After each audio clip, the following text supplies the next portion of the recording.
Hello, everybody, and welcome back to the Geek'd Out Show. I'm your host, Brandon Billingsley. And I'm Nate Campbell. And this week we're going to be talking about Magicka. An awesome little game that was released a couple weeks ago, or about a month ago maybe, on the PC, Steam exclusive downloadable game, developed by Arrowhead Studios and published by Paradox Interactive. This is a game where loosely based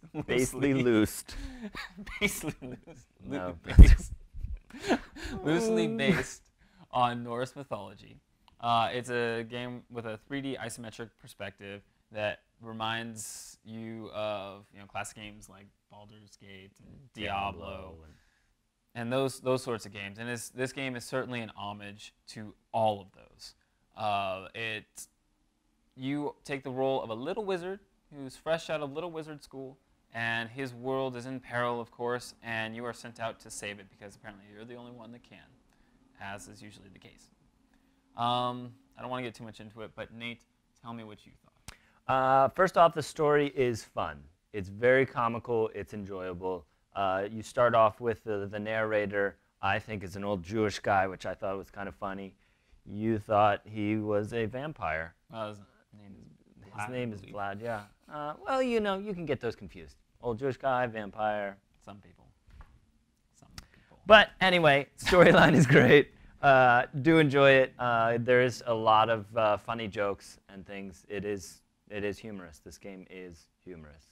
The graphics are amazing. Love the graphics. I was pleasantly surprised with the graphics, how it came out. Yeah, for a $10 game.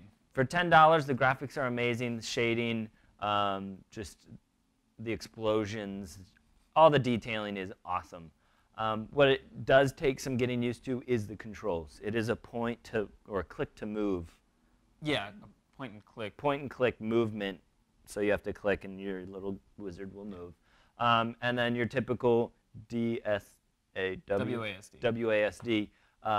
which is first-person shooter, which I'm used to, is your 8 power pull combination buttons right there. But that is what makes this game. You use those 8 powers, and you combined all those 8 powers to make phenomenal powers and blasts and rays and just death incarnate.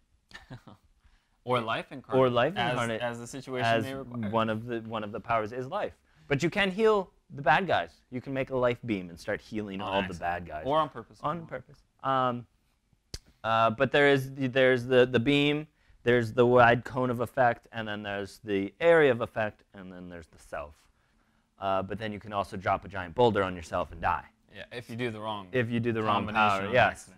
Where there's a button just to do it on yourself, where you can rock and die. So be careful. But then again, you can shoot that rock, combine it with fire, and make a giant fireball, which is really fun. Or you can do an area effect and shoot out. I think you can shoot out a wall of fire rock or something. Yeah, fire rock, yeah. And you kind of protect yourself, but then you can't do anything because you're. That's helpful. It's fun. That takes some getting used to, but it's definitely quite fun. What I really didn't like is I played a lot of the first-person campaign, and I died a lot. Single player. Single player. Still third person. Still third person. Isometric. Single player. Single player campaign, and I died a lot. I would start off into a level, and I'd come across 3 wizards, and all of a sudden I would die because they would all combine their 3 rays, and I'd just blow up.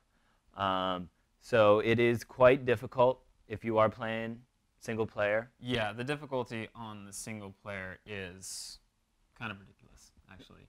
But I think it was done purposefully so because really the multiplayer is what the game plays at. Mm-hmm.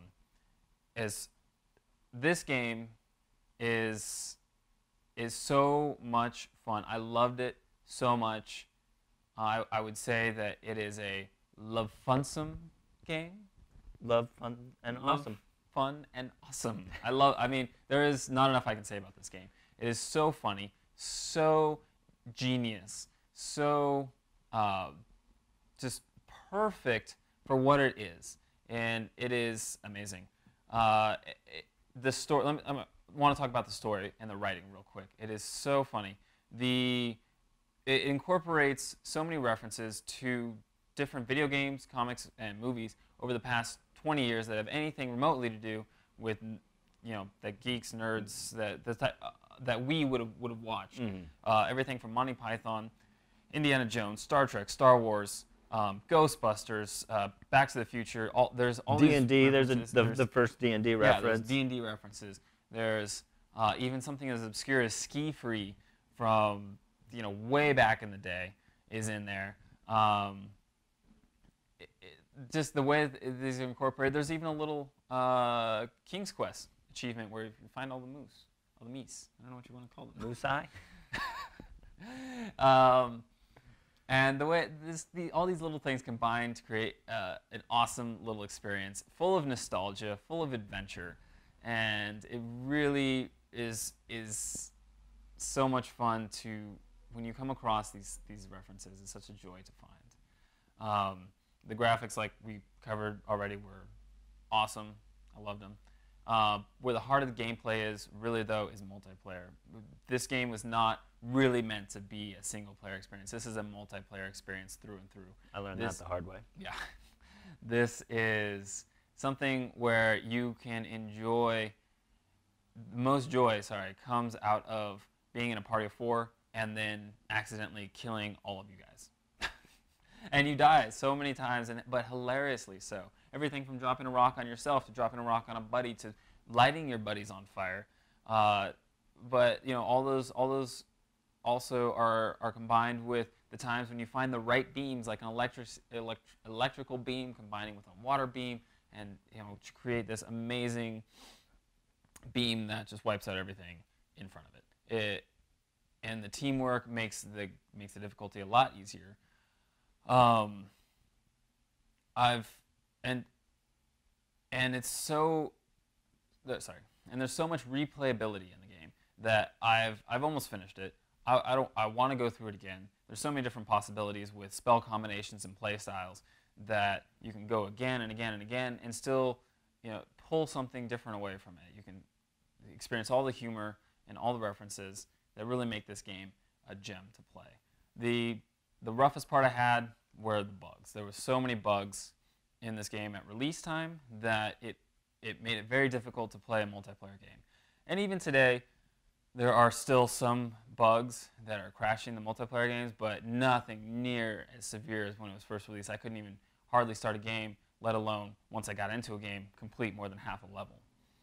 That was just kind of ridiculous, and the developers have owned up to it, and they've made significant improvements to it, and they've promised even more DLC, some player versus player combat, a lot of awesome things that are coming for free and some paid features to the game that I think are going to be just amazing. And I will keep playing this game even through the next week, month, maybe for most of the year. I'll be playing this game. I love it so much. That's really all I can say. That's all I can say about it. But really, what are you doing? Still watching us? Yeah. What are you? Go Alt-Tab it, watch it download it through Steam. Yeah, go over to your Steam client. The best $10 you'll ever spend. Best $10 you'll spend this year, I guarantee it. So next week, what are we? Next week, what are we doing? We're doing Michael Bay, appropriately Michael Bay produced I Am Number 4, and we'll also be covering the over-the-top action shooter Bulletstorm. Should be fun. Until next time. Yep. Have a good night.